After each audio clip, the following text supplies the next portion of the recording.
O grande conflito. Capítulo 2. O valor dos mártires.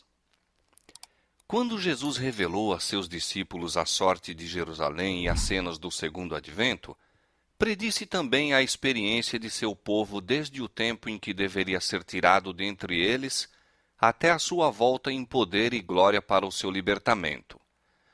Do Monte das Oliveiras, o Salvador contemplou as tempestades prestes a desabar sobre a Igreja Apostólica, e penetrando mais profundamente no futuro, seus olhos divisaram os terríveis e devastadores vendavais que deveriam açoitar seus seguidores nos vindouros séculos de trevas e perseguição. Em poucas e breves declarações de tremendo significado, predisse o que os governadores deste mundo haveriam de impor à Igreja de Deus. Os seguidores de Cristo deveriam trilhar a mesma senda de humilhação, ignomínia e sofrimento que seu mestre palmilhara. A inimizade que rompera contra o Redentor do mundo manifestar-se-ia contra todos os que crescem em seu nome. A história da Igreja primitiva testificou do cumprimento das palavras do Salvador. Os poderes da terra e do inferno arregimentaram-se contra Cristo na pessoa de seus seguidores. O paganismo previa que, se o Evangelho triunfasse, seus templos e altares desapareceriam. Portanto, convocou suas forças para destruir o cristianismo. Acenderam-se as fogueiras da perseguição.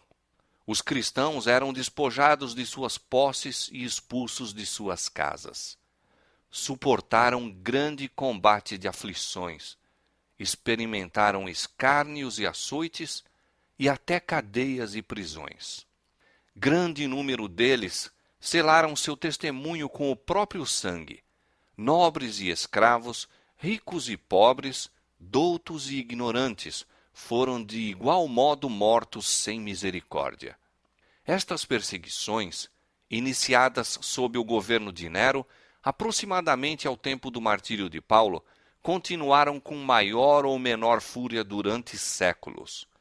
Os cristãos eram falsamente acusados dos mais hediondos crimes e tidos como a causa das grandes calamidades, fomes, pestes e terremotos.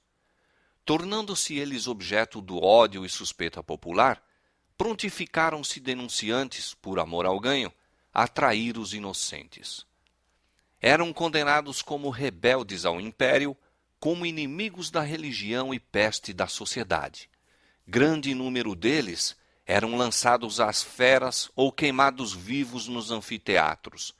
Alguns eram crucificados, outros cobertos com peles de animais bravios e lançados à arena para serem despedaçados pelos cães.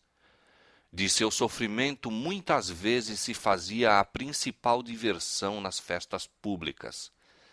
Vastas multidões reuniam-se para observar o espetáculo e saudavam as aflições de sua agonia com riso e aplauso. Onde quer que procurassem refúgio, os seguidores de Cristo eram caçados como animais. Eram forçados a procurar esconderijo nos lugares desolados e solitários. Desamparados, aflitos e maltratados, dos quais o mundo não era digno, errantes pelos desertos e montes e pelas covas e cavernas da terra. As catacumbas proporcionavam abrigo a milhares. Por sob as colinas, fora da cidade de Roma, longas galerias tinham sido feitas através da terra e da rocha. O escuro e complicado trama das comunicações estendia-se quilômetros além dos muros da cidade. Nestes retiros subterrâneos, os seguidores de Cristo sepultavam seus mortos, e ali também, quando suspeitos e proscritos, encontravam lar. Quando o doador da vida despertar os que pelejaram o bom combate, muitos que foram mártires por amor de Cristo sairão dessas sombrias cavernas. Sob a mais atroz perseguição, estas testemunhas de Jesus conservaram incontaminada a sua fé. Posto que privados de todo conforto, excluídos da luz do sol, tendo o lar no seio da terra, obscuro, mas amigo, não proferiam queixa alguma. Com palavras de fé, paciência e esperança, animavam-se uns aos outros a suportar a privação e a angústia. A perda de toda a bênção terrestre não os poderia forçar a renunciar sua crença em Cristo. Provações e perseguição não eram senão passos que os levavam para mais perto de seu descanso e recompensa. Como aconteceu aos servos de Deus de outrora, muitos foram torturados, não aceitando o seu livramento, para alcançarem uma melhor ressurreição. Estes se recordavam das palavras do Mestre que, quando perseguidos por amor de Cristo, ficassem muito alegres, pois que grande seria seu galardão no céu, porque assim tinham sido perseguidos os profetas antes deles. Regozijavam-se de que fossem considerados dignos de sofrer pela verdade, e cânticos de triunfo acendiam dentre as chamas crepitantes. Pela fé, olhando para cima, viam Cristo e os anjos apoiados sobre as ameias do céu, contemplando-os com o mais profundo interesse, com aprovação considerando a sua firmeza. Uma voz lhes vinha do trono de Deus: "Sê fiel até a morte, e dar-te-ei a coroa da vida." Nulos foram os esforços de Satanás para destruir pela violência a Igreja de Cristo. O grande conflito em que os discípulos de Jesus rendiam a vida não cessava quando estes fiéis porta-estandartes tombavam em seus postos. Com a derrota, venciam. Os obreiros de Deus eram mortos, mas a sua obra ia avante com firmeza. O Evangelho continuava a espalhar-se e o número de seus aderentes a aumentar. Penetrou em regiões que eram inacessíveis, mesmo às águias romanas. Disse um cristão, contendendo com os governadores pagãos que estavam a impulsionar a perseguição: "Podeis matar-nos, torturar-nos, condenar-nos. Vossa injustiça é prova de que somos inocentes. Tampouco vossa crueldade vos aproveitará." Não era senão um convite mais forte para se levarem outros à mesma persuasão. Quanto mais somos ceifados por vós, tanto mais crescemos em número. O sangue dos cristãos é semente. Milhares eram aprisionados e mortos, mas outros surgiam para ocupar as vagas. E os que eram martirizados por sua fé tornavam-se aquisição de Cristo, por ele tidos na conta de vencedores. Haviam pelejado o bom combate e deveriam receber a coroa de glória quando Cristo viesse. Os sofrimentos que suportavam levavam os cristãos mais perto uns dos outros e de seu Redentor. Seu exemplo em vida e seu testemunho ao morrerem era constante atestado à verdade, e onde menos se esperava, os súditos de Satanás estavam deixando o seu serviço e alistando-se sob a bandeira de Cristo. Satanás, portanto, formulou seus planos para guerrear com mais êxito contra o governo de Deus, hasteando sua bandeira na igreja cristã. Se os seguidores de Cristo pudessem ser enganados e levados a desagradar a Deus, falhariam então sua força, poder e firmeza, e eles cairiam como presa fácil. O grande adversário se esforçou então por obter pelo artifício aquilo que não lograra alcançar pela força. Cessou a perseguição e, em seu lugar, foi posta a perigosa sedução da prosperidade temporal e honra mundana. Levavam-se idólatras a receber parte da fé cristã, enquanto rejeitavam outras verdades essenciais. Professavam aceitar a Jesus como o Filho de Deus e crer em sua morte e ressurreição, mas não tinham a convicção do pecado e não sentiam necessidade de arrependimento ou de uma mudança de coração. Com algumas concessões de sua parte, propuseram que os cristãos fizessem outras também, para que todos pudessem unir-se sob a plataforma da crença em Cristo. A igreja naquele tempo encontrava-se em terrível perigo. Prisão, tortura, fogo e espada eram bênçãos em comparação com isto. Alguns dos cristãos permaneceram firmes, declarando que não transigiriam. Outros eram favoráveis a que cedessem ou modificassem alguns característicos de sua fé e se unissem aos que haviam aceito parte do cristianismo, insistindo em que este poderia ser o meio para a completa conversão. Foi um tempo de profunda angústia para os fiéis seguidores de Cristo. Sob a capa de pretenso cristianismo, Satanás se estava insinuando na igreja a fim de corromper-lhe a fé e desviar-lhe a mente da palavra da verdade. A maioria dos cristãos finalmente consistiu em baixar a norma, formando-se uma união entre o cristianismo e o paganismo.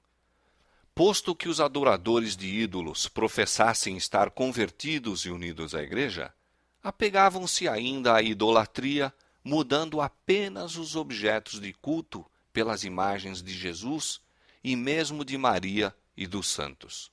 O fermento vil da idolatria, assim trazido para a igreja, continuou a obra funesta. Doutrinas errôneas, ritos supersticiosos e cerimônias idolátricas foram incorporados em sua fé e culto. Unindo-se os seguidores de Cristo aos idólatras, a religião cristã se tornou corrupta e a igreja perdeu sua pureza e poder. Alguns houve, entretanto, que não foram transviados por esses enganos. Mantinham-se ainda fiéis ao autor da verdade e adoravam a Deus somente. Sempre tem havido duas classes entre os que professam ser seguidores de Cristo. Enquanto uma dessas classes estuda a vida do Salvador e fervorosamente procura corrigir seus defeitos e conformar-se com o modelo, a outra evita as claras e práticas verdades que lhe expõem os erros. Mesmo em sua melhor condição, a Igreja não se compôs unicamente dos verdadeiros, puros e sinceros. Nosso Salvador ensinou que os que voluntariamente condescendem com o pecado não devem ser recebidos na Igreja. Todavia ligou a si homens que eram falhos de caráter e concedeu-lhes os benefícios de seus ensinos e exemplos para que tivessem oportunidade de ver seus erros e corrigi-los. Entre os 12 apóstolos havia um traidor. Judas foi aceito, não por causa de seus defeitos de caráter, mas apesar deles. Foi ligado aos discípulos para que, pela instrução e exemplo de Cristo, pudesse aprender o que constitui o caráter cristão e assim ser levado a ver seus erros, para arrepender-se e, pelo auxílio da graça divina, purificar a alma na obediência à verdade. Mas Judas não andou na luz que tão misericordiosamente foi permitido brilhasse sobre ele. Mas Judas não andou na luz que tão misericordiosamente foi permitido brilhasse sobre ele. Pela condescendência com o pecado, atraiu as tentações de Satanás.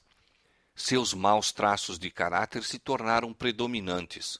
Rendeu a mente à direção dos poderes das trevas, irava-se quando suas faltas eram reprovadas, sendo assim levado a cometer o terrível crime de trair o Mestre. Assim, todos os que acariciam o mal sob profissão de piedade odeiam os que lhes perturbam a paz, condenando seu caminho de pecado. Quando se apresenta a oportunidade favorável, eles, semelhantes a Judas, traem aos que para seu bem procuram reprová-los. Os apóstolos encontraram na igreja os que professavam piedade, ao mesmo tempo em que secretamente acariciavam a iniquidade. Ananias e Safira desempenharam o papel de enganadores, pretendendo fazer sacrifício total a Deus, quando cobiçosamente estavam retendo uma parte para si. O Espírito da Verdade revelou aos apóstolos o caráter real desses impostores, e os juízos de Deus livraram a igreja dessa detestável mancha em sua pureza. Esta assinalada evidência do discernidor Espírito de Cristo na igreja foi um terror para os hipócritas e malfeitores. não mais poderiam permanecer em ligação com aqueles que eram, em hábitos e disposição, invariáveis representantes de Cristo. E quando as provações e perseguições sobrevieram a seus seguidores, apenas os que estavam dispostos a abandonar tudo por amor à verdade desejaram tornar-se seus discípulos.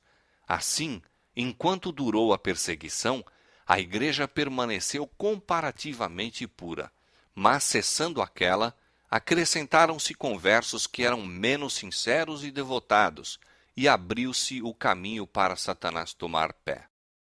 Não há, porém, união entre o príncipe da luz e o príncipe das trevas, e nenhuma conivência poderá haver entre os seus seguidores.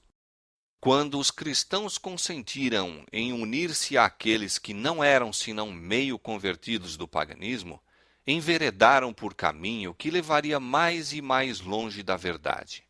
Satanás exultou em haver conseguido enganar tão grande número de seguidores de Cristo. Levou então seu poder a agir de modo mais completo sobre eles e os inspirou a perseguir aqueles que permaneceram fiéis a Deus. Ninguém compreendeu tão bem como se opor à verdadeira fé cristã como os que haviam sido seus defensores. E estes cristãos apóstatas, unindo-se aos companheiros semipagãos, dirigiram seus ataques contra os característicos mais importantes das doutrinas de Cristo. Foi necessária uma luta desesperada por parte daqueles que desejavam ser fiéis, permanecendo firmes contra os governos e abominações que se disfarçavam sob as vestes sacerdotais e se introduziram na igreja. A Escritura Sagrada não era aceita como a norma de fé. A doutrina da liberdade religiosa era chamada heresia, sendo odiados e proscritos seus mantenedores. Depois do longo e tenaz conflito, os poucos fiéis decidiram-se a dissolver toda a união com a igreja apóstata, caso ela ainda recusasse libertar-se da falsidade e idolatria. Viram que a separação era uma necessidade absoluta se desejavam obedecer à palavra de Deus. Não ousavam tolerar erros fatais à sua própria alma e dar exemplo que pusesse em perigo a fé de seus filhos e netos. Para assegurar a paz e a unidade, estavam prontos a fazer qualquer concessão coerente com a fidelidade para com Deus, mas acharam que mesmo a paz seria comprada demasiado caro como sacrifício dos princípios. Se a unidade só pudesse conseguir comprometendo a verdade e a justiça, seria preferível que prevalecessem as diferenças e as consequentes lutas. Bom seria à igreja e ao mundo se os princípios que atuavam naquelas almas inabaláveis revivessem no coração do professo povo de Deus. Há alarmante indiferença em relação às doutrinas que são as colunas da fé cristã. Ganha terreno a opinião de que, em última análise, não são de importância vital. Esta degenerescência está fortalecendo as mãos dos agentes de Satanás, de modo que falsas teorias e enganos fatais, que os fiéis dos séculos passados expunham e combatiam com riscos da própria vida, são hoje considerados com favor por milhares que pretendem ser seguidores de Cristo. Os primitivos cristãos eram, na verdade, um povo peculiar. Sua conduta irrepreensível e fé invariável eram contínua reprovação a perturbar a paz dos pecadores. Se bem que poucos, sem riqueza, posição ou títulos honoríficos, constituíam um terror para os malfeitores onde quer que seu caráter e doutrina fossem conhecidos. Eram, portanto, odiados pelos ímpios, assim como Abel o foi pelo ímpio Caim. Pela mesma razão por que Caim matou Abel, os que procuravam repelir a restrição do Espírito Santo mataram o povo de Deus. Pelo mesmo motivo foi que os judeus rejeitaram e crucificaram o Salvador, porque a pureza e santidade de seu caráter eram repreensão constante ao egoísmo e corrupção deles. Desde os dias de Cristo até hoje, os fiéis discípulos têm suscitado ódio e oposição dos que amam e seguem os caminhos do pecado. Como, pois, pode o Evangelho ser chamado mensagem de paz? Quando Isaías predisse o nascimento do Messias, conferiu-lhe o título de Príncipe da Paz. Quando os anjos anunciaram aos pastores que Cristo nascera, cantaram sobre as planícies de Belém: Glória a Deus nas alturas, paz na terra, boa vontade para com os homens. Há uma aparente contradição entre estas declarações proféticas e as palavras de Cristo. Não vim trazer paz, mas espada. Mas, entendidas corretamente, ambas estão em perfeita harmonia. O Evangelho é uma mensagem de paz. O cristianismo é um sistema religioso que, recebido e obedecido, espalharia paz, harmonia e felicidade por toda a terra. A religião de Cristo ligará em íntima fraternidade todos os que lhe aceitarem os ensinos. Foi missão de Jesus reconciliar os homens com Deus e assim uns com os outros. Mas o mundo em grande parte se acha sob o domínio de Satanás, o acérrimo adversário de Cristo. O Evangelho apresenta-se-lhes princípios de vida que se acham totalmente em desacordo com seus hábitos e desejos, e eles se erguem em rebelião contra ele. Odeiam a pureza que lhes revela e condena os pecados, e perseguem e destroem os que com eles insistem em suas justas e santas reivindicações. É neste sentido que o Evangelho é chamado uma espada, visto que as elevadas verdades que traz ocasionam o ódio e a contenda. A misteriosa providência que permite sofrerem os justos perseguição às mãos dos ímpios tem sido causa de grande perplexidade a muitos que são fracos na fé. Alguns se dispõem mesmo a lançar de si a confiança em Deus, por permitir ele que os mais vis dos homens prosperem, enquanto os melhores e mais puros são afligidos e atormentados pelo cruel poder daqueles. Como, pergunta-se, pode aquele que é justo e misericordioso, e que também é de poder infinito, tolerar tal injustiça e opressão? É esta uma questão com que nada temos que ver. Deus deu suficientes evidências de seu amor e não devemos duvidar de sua bondade por não podermos compreender a operação de sua providência. Disse o Salvador a seus discípulos, prevendo as dúvidas que lhes oprimiriam a alma nos dias de provação e trevas. Lembrai-vos da palavra que vos disse: não é o servo maior do que o seu senhor. Se a mim me perseguiram, também vos perseguirão a vós. Jesus sofreu por nós mais do que qualquer de seus seguidores poderá sofrer pela crueldade de homens ímpios. Os que são chamados a suportar a tortura e o martírio não estão senão seguindo as pegadas do dileto Filho de Deus. O Senhor não retarda a sua promessa. Ele não se esquece de seus filhos, nem os negligencia, mas permite que os ímpios revelem seu verdadeiro caráter, para que ninguém que deseje fazer a sua vontade possa ser iludido com relação a eles. Outros sim, os justos são postos na fornalha da aflição, para que eles próprios possam ser purificados, para que seu exemplo possa convencer a outros da realidade da fé e piedade, e também para que sua coerente conduta possa condenar os ímpios e incrédulos. Deus permite que os ímpios prosperem e revelem inimizade para com ele, a fim de que, quando encherem a medida de sua iniquidade, todos possam, em sua completa destruição, ver a justiça e misericórdia divinas. Apressa-se o dia de sua vingança, no qual todos os que transgrediram a lei divina e oprimiram o povo de Deus receberão a justa recompensa de suas ações, em que todo ato de crueldade e injustiça para com os fiéis será punido como se fosse feito ao próprio Cristo. Há outra questão mais importante que deveria ocupar a atenção das igrejas de hoje. O apóstolo Paulo declara que todos os que piamente querem viver em Cristo Jesus padecerão perseguições. Por que é, pois, que a perseguição, em grande parte, parece adormentada? A única razão é que a igreja se conformou com a norma do mundo e, portanto, não suscita oposição. A religião que em nosso tempo prevalece não é a do caráter puro e santo que assinalou a fé cristã nos dias de Cristo e seus apóstolos. É unicamente por causa do espírito de transigência com o pecado, por serem as grandes verdades da palavra de Deus tão indiferentemente consideradas, por haver tão pouca piedade vital na igreja, que o cristianismo é aparentemente tão popular no mundo.